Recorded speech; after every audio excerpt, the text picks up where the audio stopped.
Hello, Blades fans, and welcome to another match reaction. Not a great one to do, I'm going to be honest. These late ones are never great, but normally when you win the game, it's that little bit better. But tonight, it was so bad. So bad. We didn't do many things right tonight, to be honest, but I don't want to take anything away from Middlesbrough because Middlesbrough were absolutely fantastic tonight. Got to be honest, hold my hands up. They were great. We were bad for large parts of this game, but they were great. I'll be honest, I wore this shirt tonight on purpose because the last time we played Middlesbrough in this shirt at Bramall Lane, we absolutely tore them a new one. But not when we're playing a team that are managed by Michael Carrick. I thought, I don't know what's happened to Boro. They were really poor under Wilder at the start of the season. Michael Carrick's got them singing from the same hymn sheet. They're passing so intricate, so fast, and so effective. I didn't expect to see a team come to Bramall Lane this season and do that to us because they were fantastic. I just want to keep saying how good they were because yeah, we were bad, but they made us play bad with how well they played. So let's get into it. We started the game off really, really well. I said to Wayne, who sat beside of me, I said to him, Hecky knows how to get teams up for games or knows how to get Sheffield United teams up for big games like these. He's done it so many times in the past. Boro last season, we needed to beat Fulham at the last game of the season. Yes, Fulham were already on the beach, but we tore them a new one. We really, really did. There's been loads of games this season that Hecky's got him up for. Tonight, he did get him up for it because the first 10, 15 minutes, we were great. We were really, really good. We scored early on. Great, great goal, really. You've got to say, it's the easiest goal to score, isn't it? A ball into the box, whether it's a corner, a free kick, a throw in, and a header into the bottom corner. Like, what more could you want? It's the easiest way to score a goal. You don't have to run 50 yards to score. You don't have to play 3,000 passes. That's what we want to see. Ball into the box. I'm not going to say route one, but certainly direct. And we haven't, I can't remember the last time we scored from a free kick. Definitely not direct from a free kick. Robinson seems to launch them into the box. And a lot of the time, they just kind of loop and get easily headed away.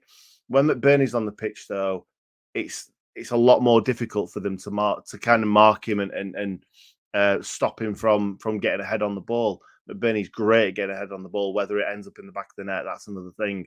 But it did this time. I was worried that this was offside because Enel was kind of interfering with play, trying to get a flick on it. I think that's the reason why Stefan doesn't make the save because Enel is there looking like he's going to put the ball in the back of the net. So he's like, I don't know whether to dive or not. But I've not seen it from different angles. I've only seen it from one. And that was me sat in my seat on the south stand. So a very good start. Buzzing. I was thinking at this point, we are going to steamroll them like we did against Fulham last season. But it wasn't to be. However, 8 minutes in, Illiman and I goes through one-on-one. And I've picked this as a big talking point to speak about because McAtee plays a fantastic ball through. He's got oceans of space on that left-hand side. Yes, he's not the quickest. He's a quick lad, but he's not the quickest. So he gets the ball, I don't want to say stuck under his feet, but he doesn't kind of push the ball into his path to have a shot. He kind of pushes it away, then pushes it again, and then defender gets back. And I think at that point, the defender does just about enough. The defender and Stefan do just about enough to kind of narrow the angle and give him nothing to really aim at. So if that goes in, I think this is a different game. I really do, because I think for the first sort of 15 minutes, Boro weren't in the game, really. It was all us. We were all over them. We were pressing them, causing problems. Boro in the first half weren't fantastic. They were in the second half. They were very, very good. But in the first half, there were a lot of poor passes, a lot of passes out of play from both sides, not just from Boro. But in the 16th minute, this is when they start coming back into the game.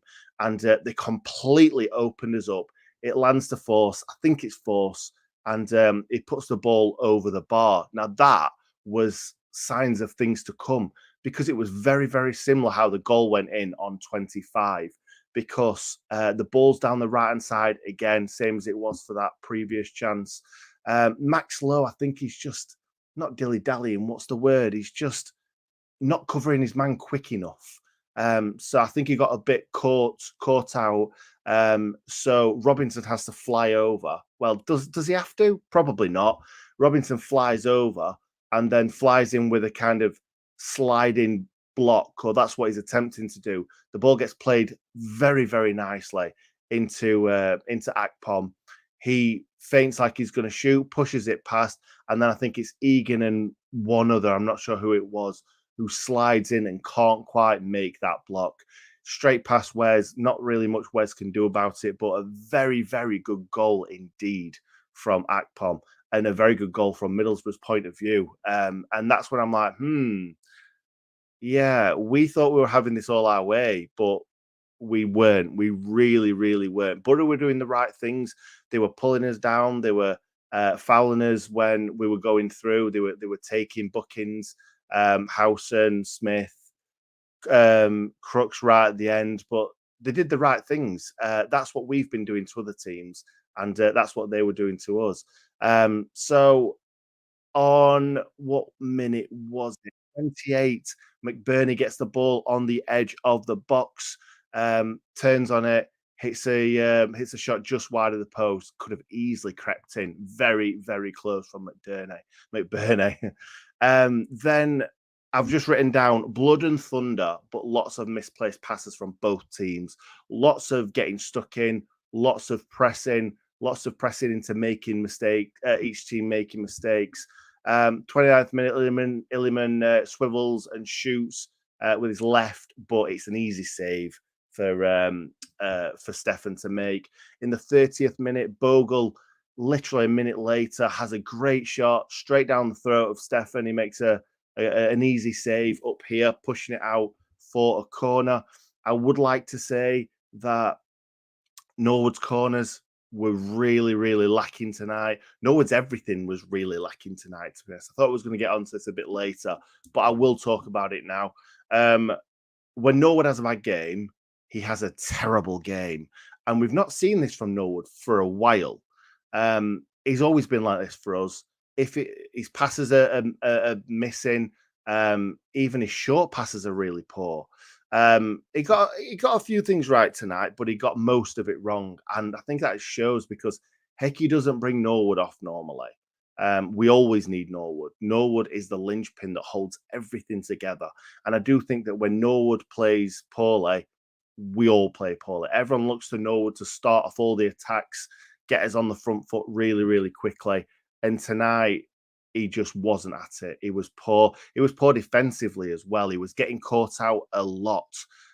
He was coming quite high up. Normally he hangs back a little bit just in front of the defense and pings the balls, but he was constantly trying to intercept passes and them getting past him, and then there were kind of 3 or 4 men running at our defense. So yeah, really, really poor showing from Norwood today, especially in the first half.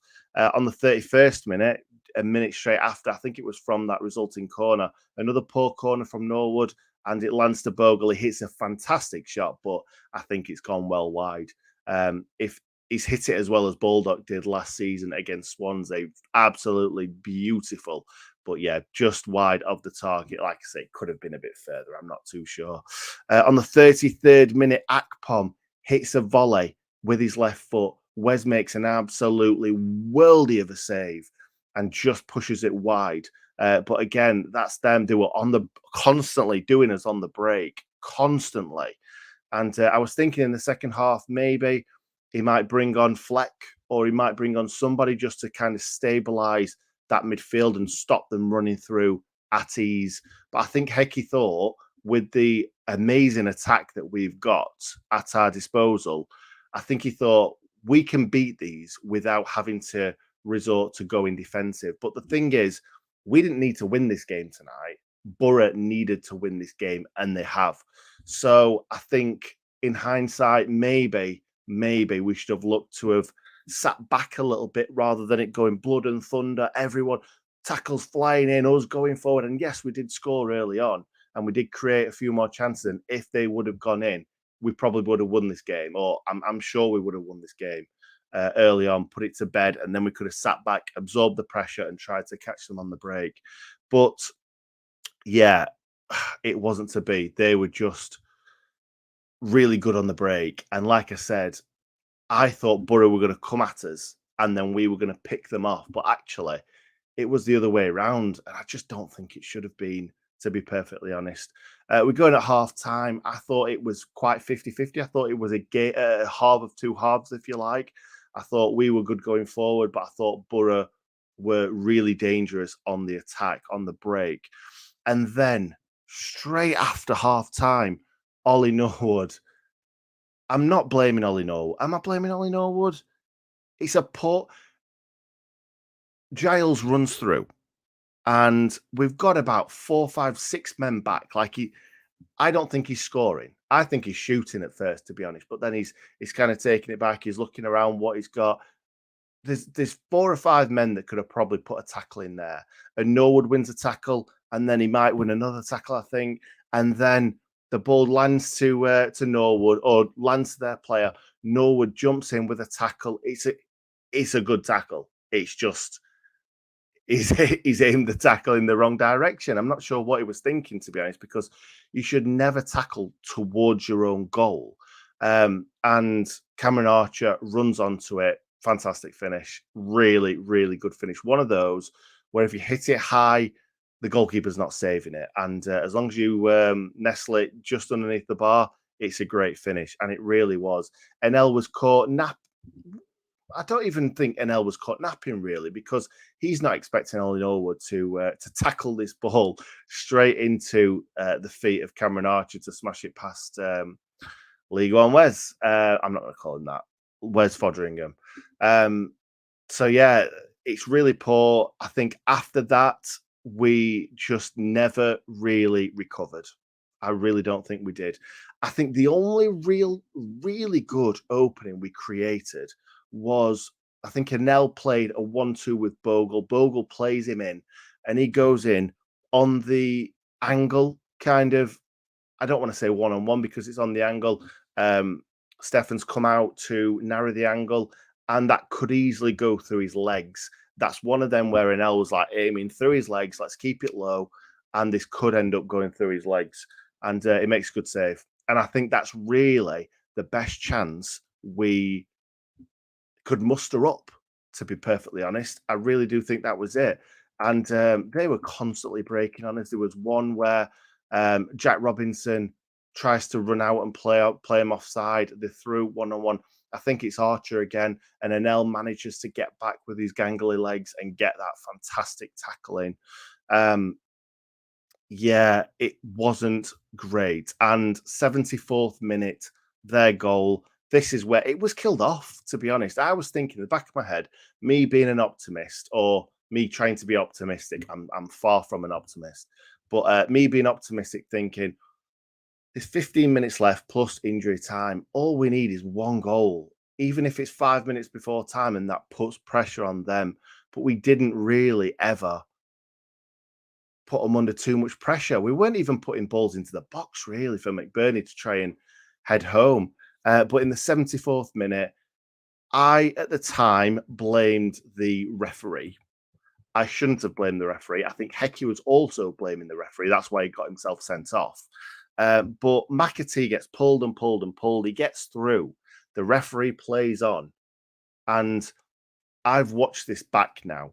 The referee plays on, and McAtee still has it for a few more seconds, lays it into Jebo. Jebo has it for a couple of seconds, runs into trouble, and then they break. Now, I think that we had that for long enough for the referee to say, you had your advantage, you messed it up. And but that's where their goal came from. They're going through 4-on-3. Egan steps out to try and block the pass through, or at least trying to put pressure on the lad coming forward. Robinson's clearly playing the man on side. I would have liked to have seen Robinson get out quicker than that because he could see with Egan pushing up, he was playing Archer on side. Ball, lovely ball through, and it's a lovely finish from Archer again. Wes couldn't do anything about it. Really, really poor from the Blades. I think every single player on that pitch, Enel maybe can come off and hold his head up high, but it was brought off. He was dragged. I'm assuming he was dragged because it was either a tactical thing, which I'd probably rather bring off Robinson than Enel, unless he's thinking Robinson's launching the ball into the box from his throwing and we've scored a goal from it already, or whether Enel was just struggling a little bit. I think he went down maybe after that shot that that Stefan saved. He went down injured, but carried on. So maybe that's got something to do with it. Maybe it's his energy levels again. But he got dragged off, and Hecky got sent off when that goal went in. I think the thing is, from where I was sat, obviously them scoring the goal, I was watching that. I was seeing what happened with the goal, and obviously head in hands when realizing that they'd gone and put themselves 3-1 up. And then I saw the substitutes board go flying. So I'm assuming Hecky's booted that and it's gone flying. That's the reason why he's got sent off. But I think if Hecky looks back at that, if he is annoyed at the referee for not bringing it back, I do think that he will look at that and think, I was wrong. And I don't know, to be honest. I don't know how long Hecky's out for. I say out for. How long he's going to have to sit in the stands for. If it's like a player, that's 3 games. It's a 3-game ban. But I'm not sure with managers. I never really take much interest in how long the manager's kind of in the stands for. But I do think it could be a big thing that I really do. So hopefully it's only 1, but it'll probably be 3. Let me know in the comments, guys. I'd appreciate it if you did. Let's quickly go through the team because I think we need to outline some poor performances tonight. Nothing wrong with Wes. I think Max Lowe, other than the first goal, offered us a lot of width, and I think he offered us a lot of energy as well. I thought he played well. Bogle had a lot of the ball, but didn't do a great deal with it, in my opinion. I thought it was one of Bogle's poorer performances. I thought Enel was probably the best defender out of the 3. Robinson, I don't know. I thought Robinson was at fault for a couple of their attacks where they got through behind us, playing players on, like I said earlier on. Egan, I thought he had an okay game, to be honest, winning a lot in the air. Norwood had an absolute shocker, but I've already spoken about that. If you've not heard me talk about Norwood already, go back and listen to that. It was probably about 5 or 10 minutes ago. McAtee also, I think he had a bit of a shocker. He played a great ball in through to Ndai, who could have made it 2-0.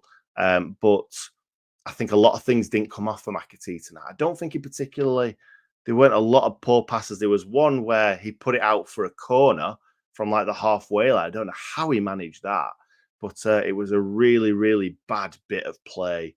I think we were trying to match them with their quick, fluid football, and we just weren't on it tonight. It just wasn't a good Sheffield United performance. But I thought McAtee probably deserved to be dragged. I thought he was near enough as bad as Norwood in different ways. A lot of times where he got bullied, a lot of the times where he tried to flick it around the man and lost it. Yeah, he's had a lot better games.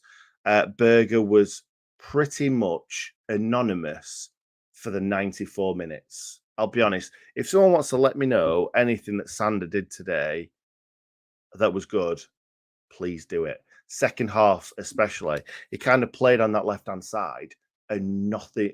I don't remember the ball even going towards him. And then he went to defensive midfield when Norwood went off.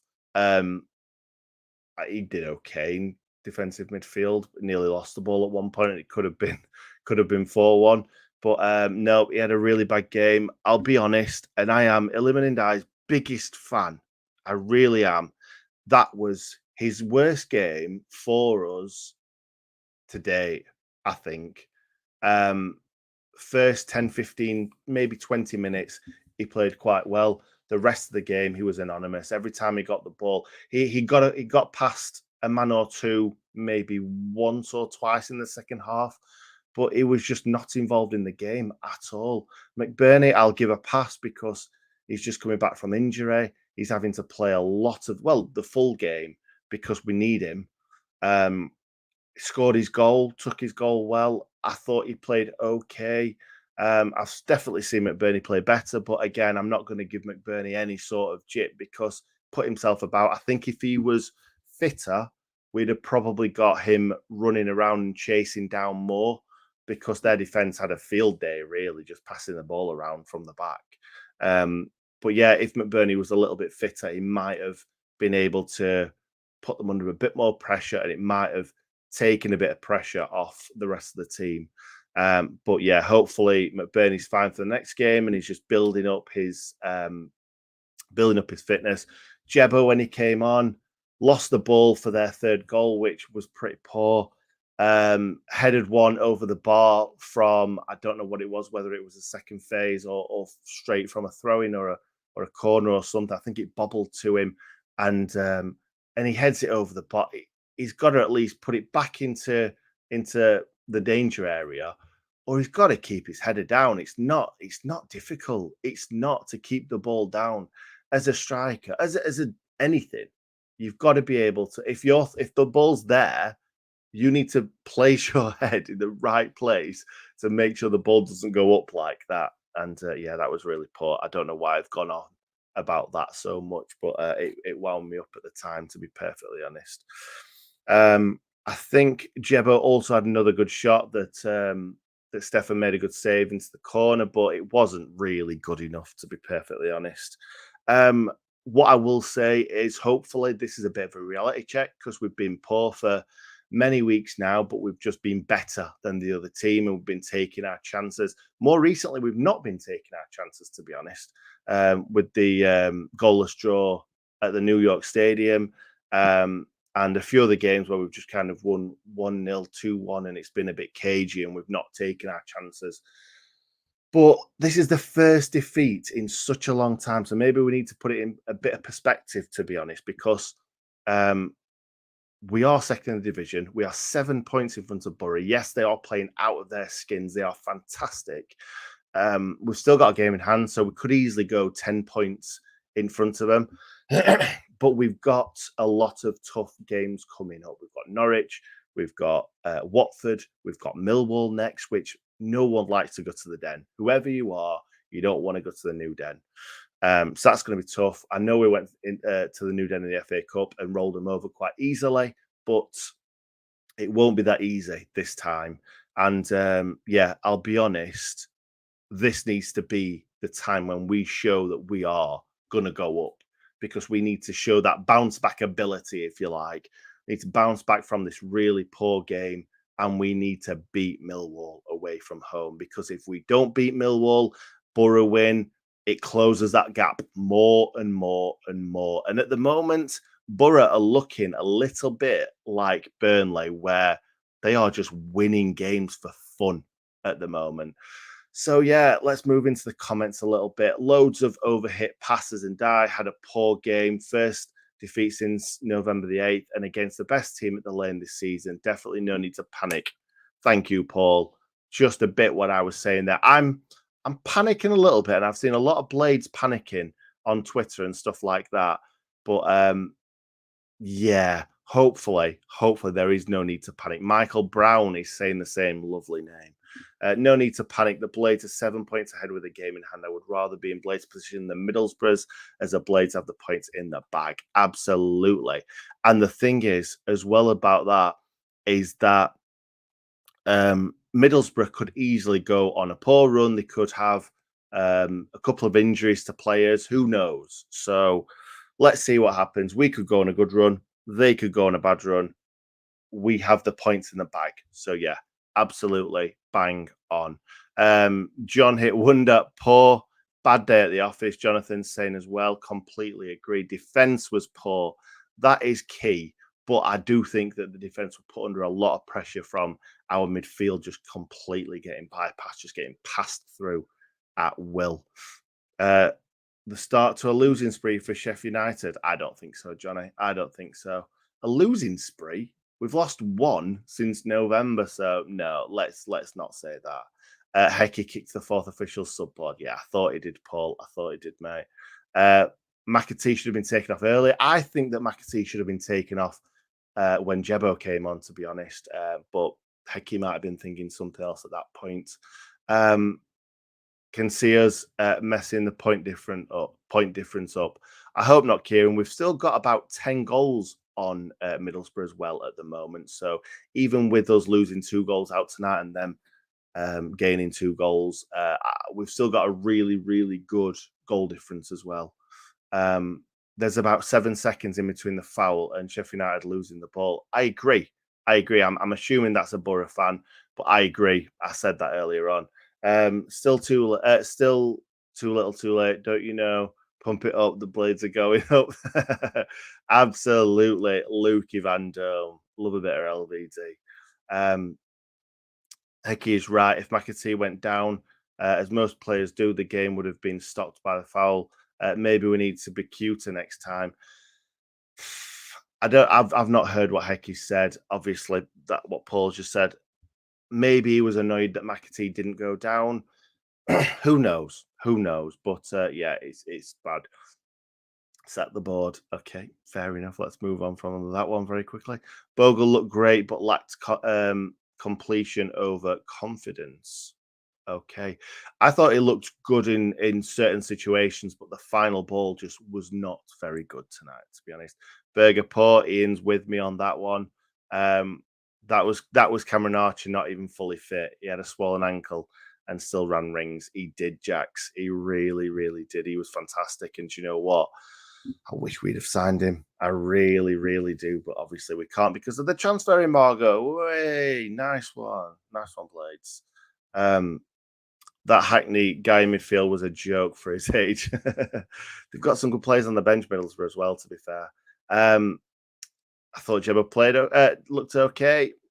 I think it was one of those games that it was always going to be tough for somebody to come into that scenario and just look great because they defended really, really well as well, to be honest. They really did. We liked anything sharp up front. I don't know whether that's a pun, but yeah, maybe Billy tonight would have had the nous or had the experience to get us something from that game, but who knows? Who knows? And I should have really bagged 2, possibly. Yeah, it wasn't a good day for him. We are missing Doyle. He does everything combined with Fleck of the Prem form. Norwood on his game form, and he can play. I'm not reading that right. It's too late at night. It's 11:21 for God's sakes. It's the Sheffield United way. That was tonight. I think Boro will take over us. Come on, Elaine. Bit of confidence, God. It's our first loss in since November. Everybody's saying that. A Middlesbrough fan here, Liam, still think Hughes will go up, but glad to us turn up and play well. I think if Boro's playing like that until the end of the season, they're gonna push us all the way. I do think we'll still go up, but I think Boro will push us all the way, and I think they'll probably win the playoffs if they don't finish second, to be perfectly honest. Best team to come to the lane. Completely agree. You are positive tonight, Nick, and I think we'll snag a 1-0 win at the weekend. Hopefully. Maybe Illiman and I needs a rest. Maybe Ollie McBurney doesn't start the next one and we start Jebo with the legs. He obviously scored against Millwall in the Cup. So maybe that's something that we do. But I think I'm going to leave it there and I'm going to go to bed and I'm going to try and not look at Twitter when I lay in bed, not being able to sleep tonight.